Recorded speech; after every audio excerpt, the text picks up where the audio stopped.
So basically, if we want to have the answer what death is, the true answer, we need to have the true answer what life is. And that means we really need to get busy with life, with figuring out what life is. And I can tell you for certain that the answers about what life is are available here and now.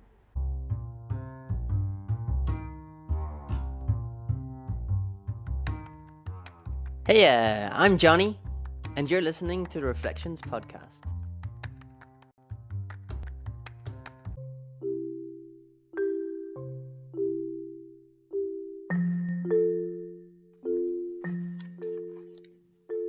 But when this holy man went off into the woods, he knew everything. He knew more than you and I, without teachers, without books, just because he believed in the river.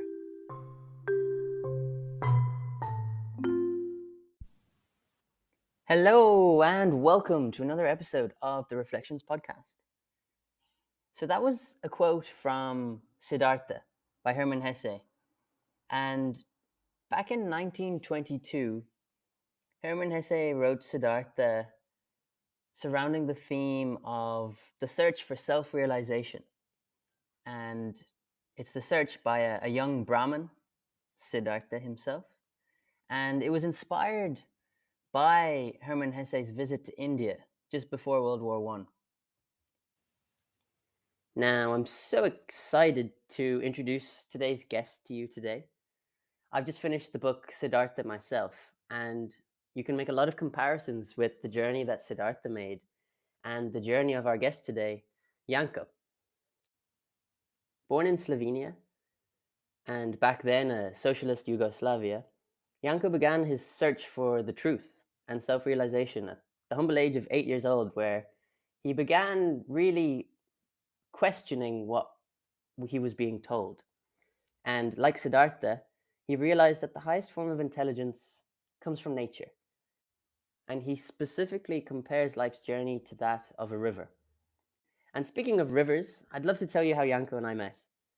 So back in the summer of 22 in Dublin, I was going for an early morning run along the River Dodder, and I took a moment to just appreciate this majestic bird.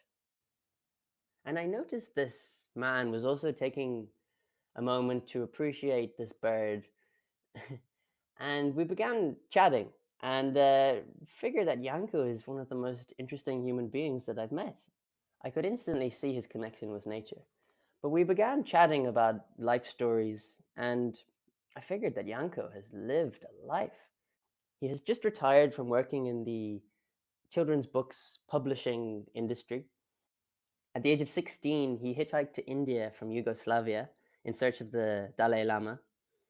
He's lived through a Yugoslav war, and he's had constant battles with figures of authority, being an outspoken yogi. And all of these single life events have combined to amount to his holistic view on life today.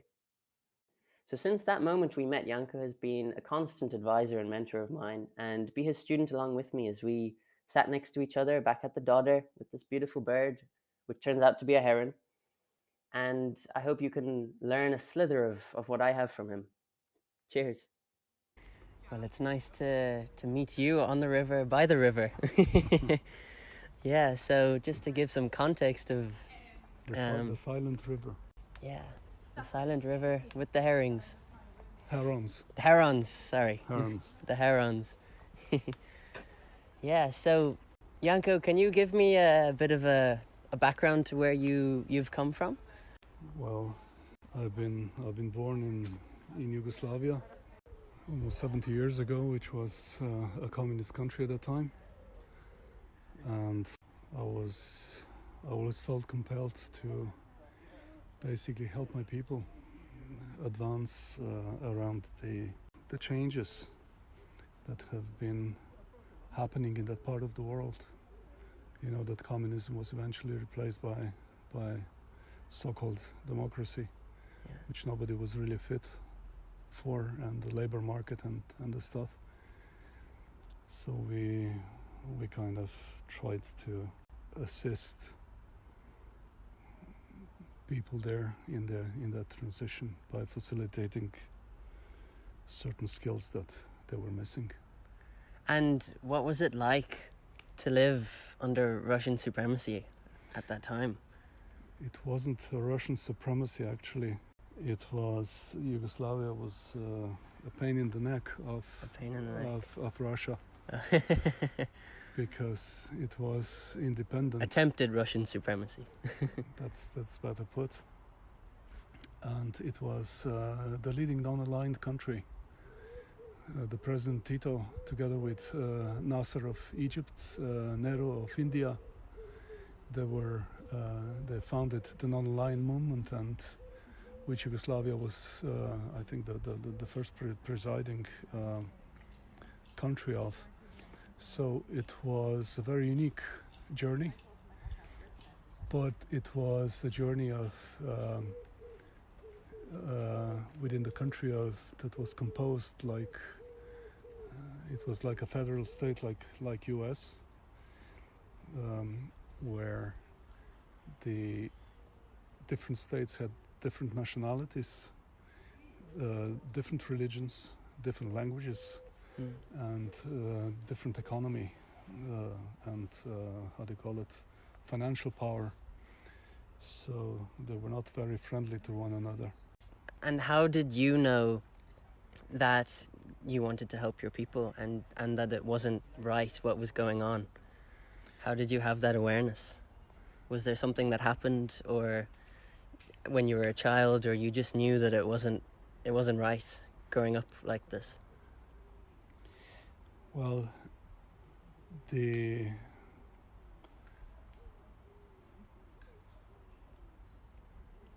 what was not right, of course, and what we saw, the way we were able to tell what was going on in a country was that it was very much, it is like today in the world, where it was dangerous to voice your opinion out. It was dangerous to voice one opinion out, and the first ones to end up in prison or vanish were the poets and writers, those who had a story to tell. And if that story wasn't in alignment with the political narrative, you were just banned or vanished. And because of that, it wasn't too difficult to understand that the things were amiss. And basically trying through our figures of authority at the time? Yes, I had. I was in my 20s. I was appointed the national director of Raja Yoga Association of Yugoslavia, and having all our meetings, they had to be reported to the police in advance. Wow. And so all our work was basically supervised. I think our luck was that the spirituality was so bogus at the time, so they didn't really take it seriously. That we kind of sailed through, and eventually we started working with children as publishers and educators, and that was another little door, because whoever worked for the children meant in the grown-up world that they were not able to work for the adults. Wow. So they were looked upon in a dismissive way. I think it's just so powerful when you talk about poets and artists and everyone who was a little bit of a rebel. I put quotation marks in the word rebel because that could also be seen as normal to some people, but in that kind of regime. But so you haven't lived in Yugoslavia your whole life, right? So, or Slovenia now. From your childhood, how did you transition into the broader world? Well, it's a kind of a funny story, odd story. When I was 16, I hitchhiked to India. 16 to learn from the Dalai Lama. And were you in school at the time, or you? Yes, I was. I was in the school. I was in the high school, and I did this in a 2.5 month summer break. Wow. Wow, I can't imagine many 16-year-olds did that in their summer break. No, they didn't. My brother That did is incredible. actually. He was 14. What? What? Yeah. Wow. Okay, so We how did you know that this is something that you wanted to do, age 16? Nobody just gave me the answers that would satisfy me. It's as simple as that. It's like we were talking about water when you're thirsty. Yeah. And when you get the drink of water, you know it's done. And then I had that experience for a very, very, very long time. And basically that was what was just driving me on, and the common sense, and a little bit the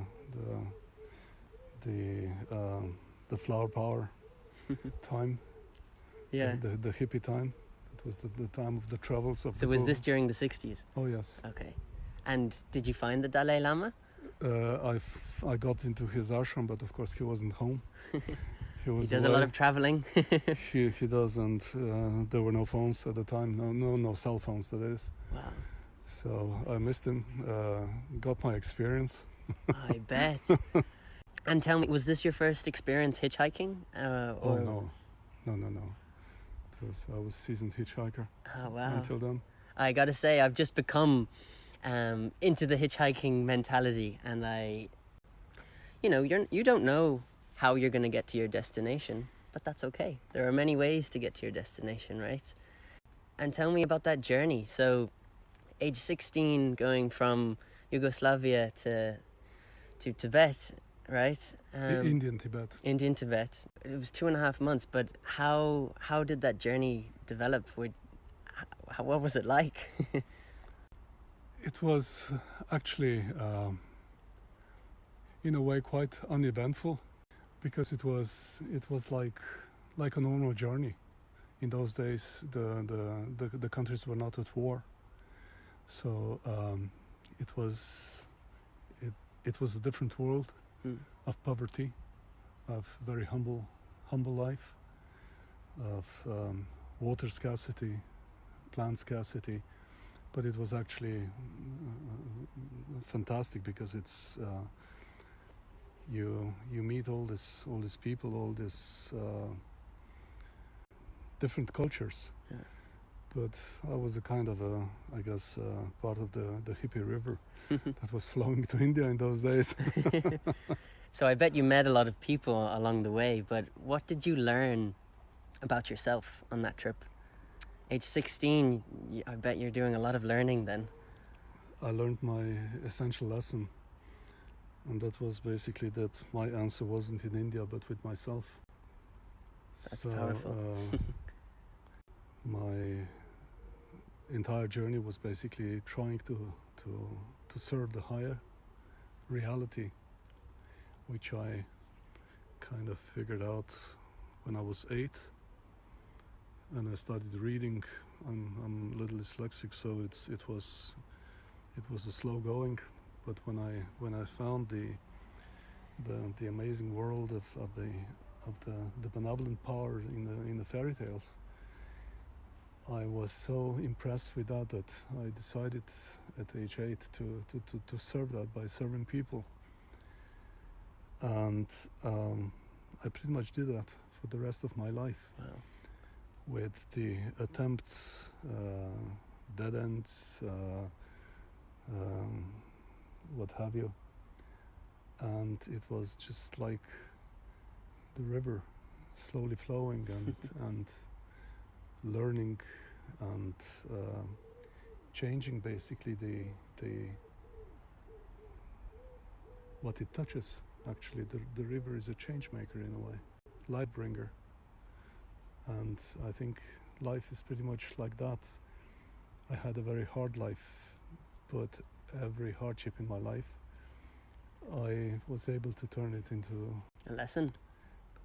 I would say a golden nugget it's more than a lesson, like a little An treasure, opportunity. like a little treasure that Cool.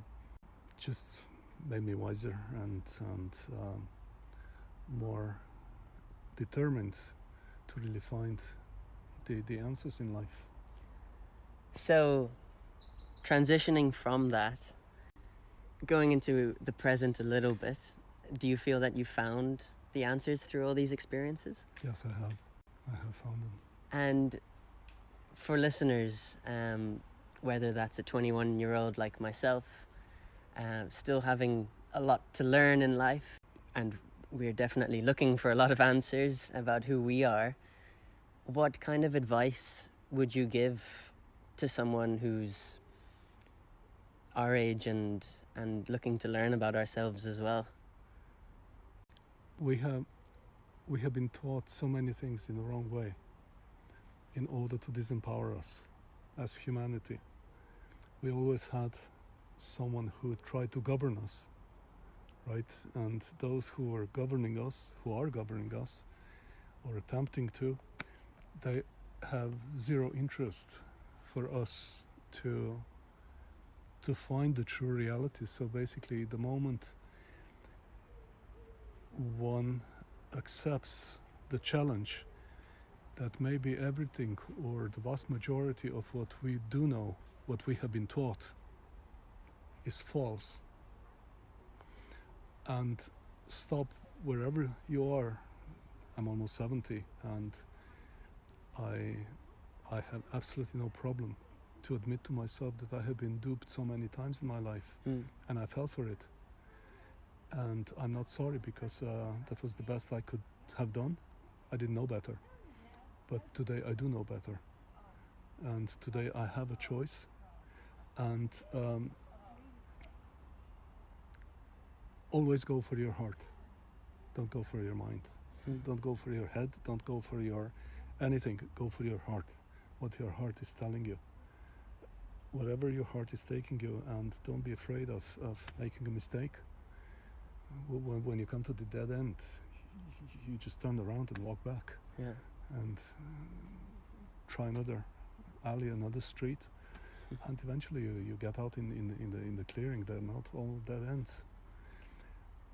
And I learned that basically there is a higher, obviously, wisdom in life, like in nature. Everything in nature is in sync, and we are a part of the nature, obviously. And as long as we have this humility in us, that we accept, and I'm not talking about God or anything, just a higher reality in one's life, the things just kind of, like the river, you almost don't see it flowing, and it is constantly in motion. And it's constantly doing the right thing. It's got a rhythm. Not only the rhythm, it's got a universe inside, a universe of life, of different life, and everything is working. And it's the same in nature, and it's the same with human beings. Yeah. It's only when one comes to that wisdom, one becomes unmanageable. One cannot be manipulated any longer, and that's why it's so important to trust that there is a solution in the nature, and we are a part of the nature, and that solution is not human designed, but it's whatever you want to call it, nature designed or universe designed, or we'll see. We're getting wiser. Yeah. By the minute, the science that is definitely something that you talk about a lot in college, and even just our generation is so aware of the climate. But I say aware in terms of what's happening, the climate crisis, but we sometimes talk about this awareness, but we don't actually dial into the nature, right? So we're connected in terms of digital. We're digitally connected, but we're not as connected with nature as maybe your generation were, And although the world sees our generation as aware in terms of the climate crisis, maybe we're not as aware as we think we are. And we have a lot to learn from from people like yourself who were not part of this digital connected world. But that is something that I have very much enjoyed since the day I met you, Janko, is the generational divide doesn't feel like it's there at all. We're both human. We are indeed. There might be a few years in between us, but we're both human. Those years is just a blip. Yeah. So I know you say that you've answered a lot of these questions and this quest for your finding your inner self, but what do you do to maintain that, in terms of how do you know that you're staying to your true self? Every morning, do you use habits or a routine to do this? Honestly, I dropped everything. I dropped all the practices that I have learned in my life. I dropped all the meditations and returned back to my inner silence. And the answers are there. So you just continue to be you. That's pretty much the idea of it, yes. So moving forward, in terms of the direction that you're going, do you see yourself in Ireland? Do you see yourself, I know we're a river, we're going with the flow, but do you see another destination or another aspiration or another goal? I don't really see the future. I see the present. And I think that the best thing for the future one can ever do is really attend to what's coming your way in the best way possible in the present time, in the present moment. And the future will take care of itself if you take care of the present. I think it's really simple. Yeah. It's really simple. Yeah, and that's something that I think my generation probably doesn't have grasped as much as yours in terms of mental health issues and anxiety, and I think we're very, very worried about the future, for ourselves, but also in the broader context. And how do you think we can dial into the present a little bit more? By discontinuing to watch the news. Stop following what other people tell you and take the bother of finding your own answers. Find your own news between the lines. Don't rely on fear-mongering, because that's the business of the day, scaring the wits out of people. And just trust yourself that you have been made for a purpose and you're fulfilling it the moment you turn back to yourself. So do you watch no news yourself? I follow the news channels, but I definitely don't watch news, of course not. I don't have a TV for my entire life. Wow. And you do read a lot, right? I do read, not excessively, but I read very carefully chosen content that is worthwhile reading. And instead of dealing constantly with the problems, I think it takes the same amount of energy and bother to start dealing with one's inner visions, with one's inner stirrings, what moves you, what keeps you going, what stirs you in a positive sense, the inner unrest. Try to locate it in inner silence and see where does it take you. Don't be afraid. I mean, of anything. Don't be afraid of making a step. If it's wrong, so what? So backtrack and you'll find another way.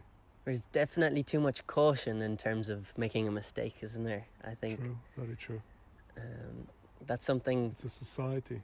Yeah, that's something that I definitely advocate for. I can't speak too many wise words now because I don't have too much life experience, but I'm definitely an advocate for making mistakes and just finding failure and success and failure, right? So, wise words by a man called Lindile Toko. And I think just in terms of personal growth, I'm a firm believer in seeking discomfort. And I think something like hitchhiking to go find the Dalai Lama was definitely a prime example of that. When you're taking a risk, the only risk worthwhile taking is the risk you're taking on the basis of all your life's experience summoned into that moment, and then taking risk. That doesn't mean reckless behavior. Yeah. But when your heart is telling you to go somewhere, follow it, and don't be afraid to do that.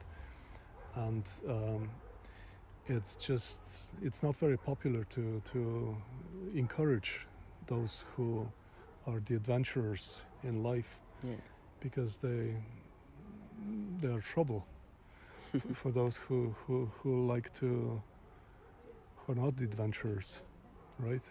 Yeah. So they're trying to keep them down all the time, and that's why it's just carefully select who you listen to, who you learn to, and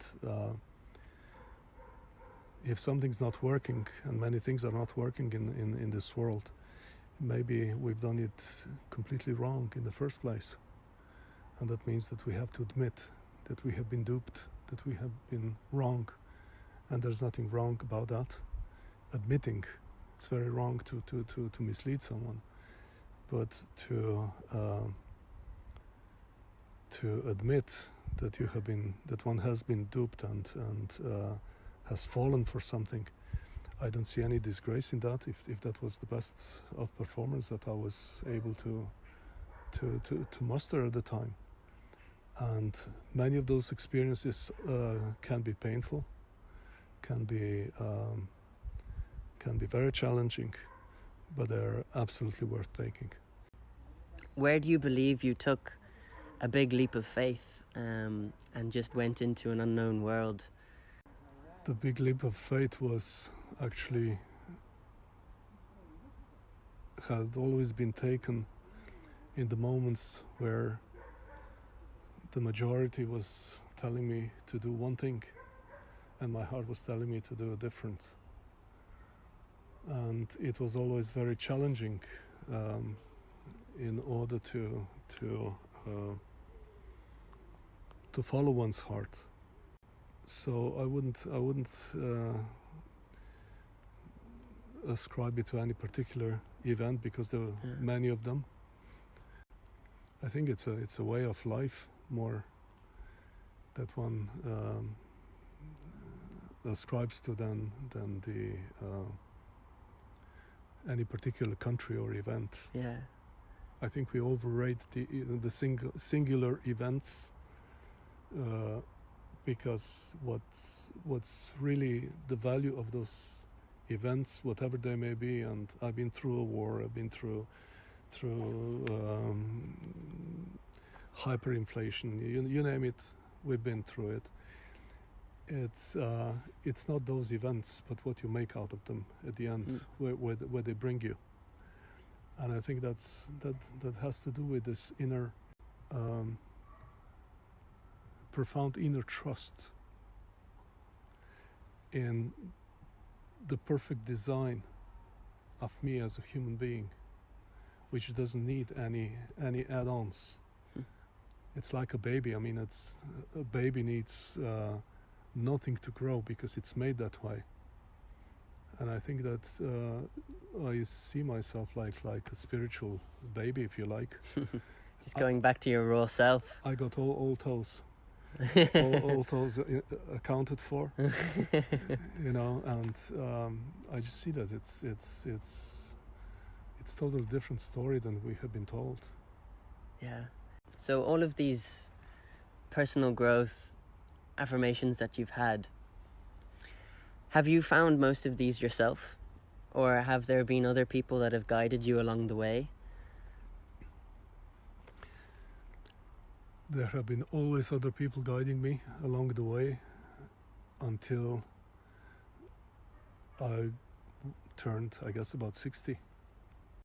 Until I finally realized that they haven't brought me anywhere and that I have to take the wheel into my hands, into my own hands.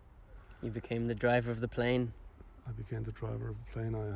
I fired the advisory board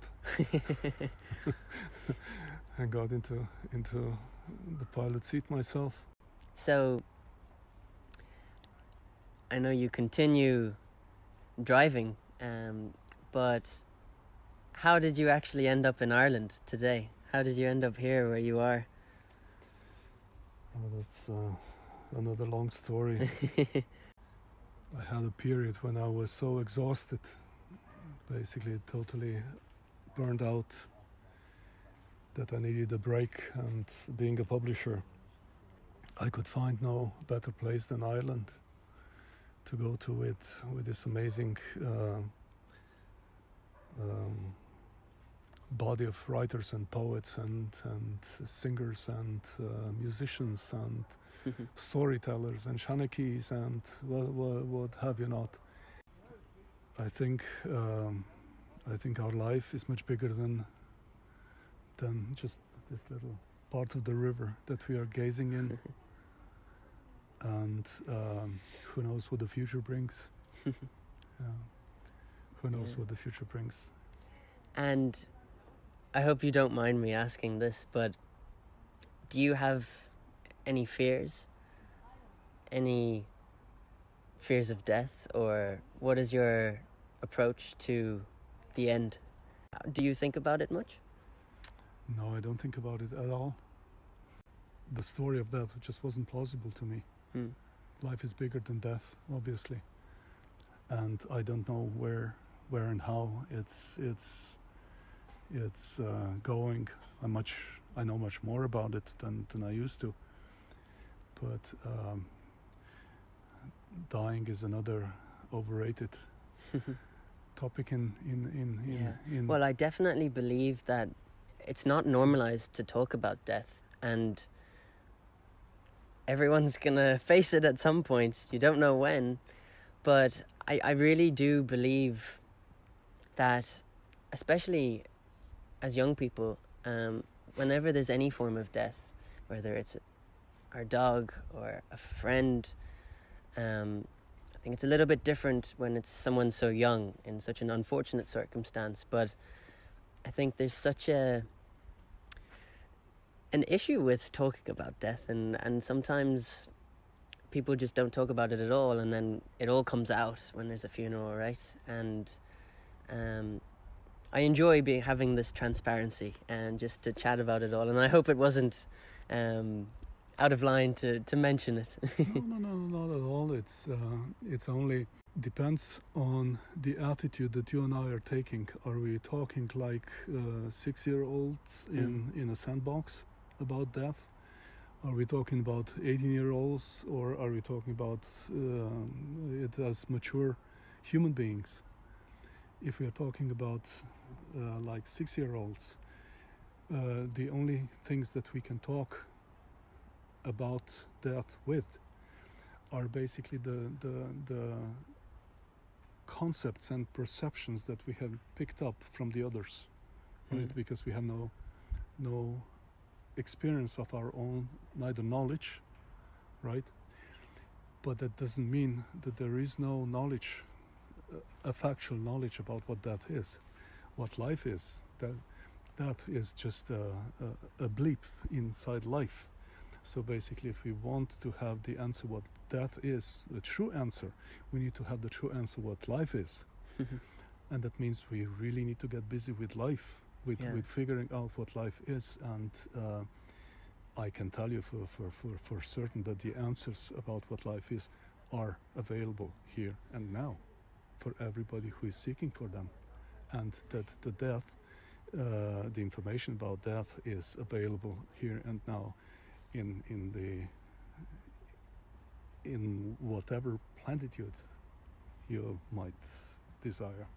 Yes, and the only suggestion that I could give is just get yourself wise, get yourself informed, because what we are constantly being challenged with is basically making decisions, uninformed decisions, where they have rendered us powerless up front.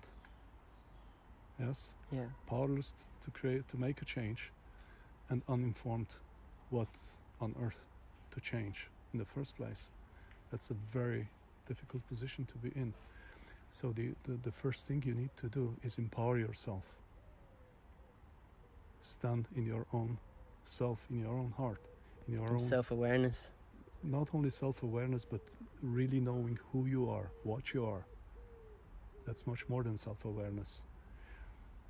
And get the answers about factual answers, what life is, what death is, and then figure your way through life.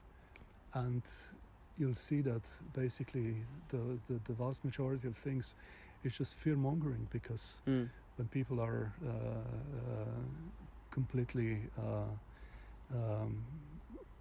terrified of whatever prospect, they're completely useless. I mean, they're no big deal to push around.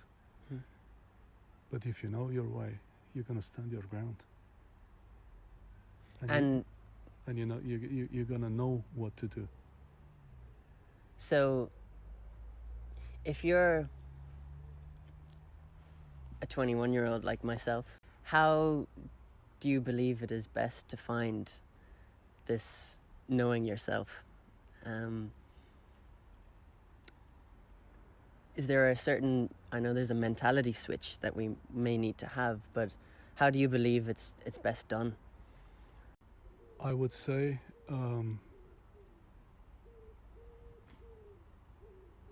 dare to become so radical that you allow yourself the thought that everything that you have been taught is false.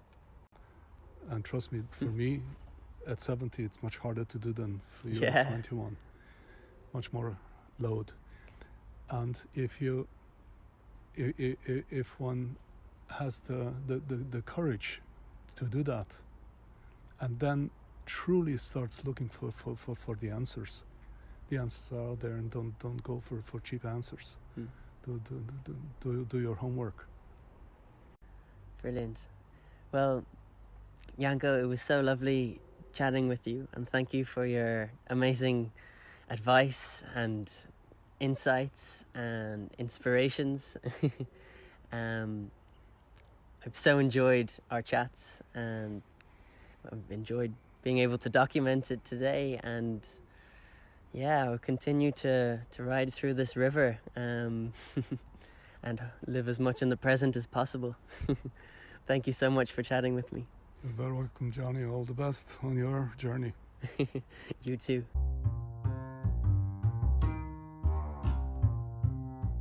So that was Guru Janko. And I'd just like to thank Janko for all of the wisdom he has shared with me and to you guys now as well. If you enjoyed that episode, please give us a few stars, give us a rating. It goes a long way in the progression of this podcast. And I'll also chuck our link tree into the episode description below, where you can find our Instagram, our YouTube channel, and our book, The Reflections, The Student View, which is available for sale on Amazon. Thanks a million, guys, and see you again soon.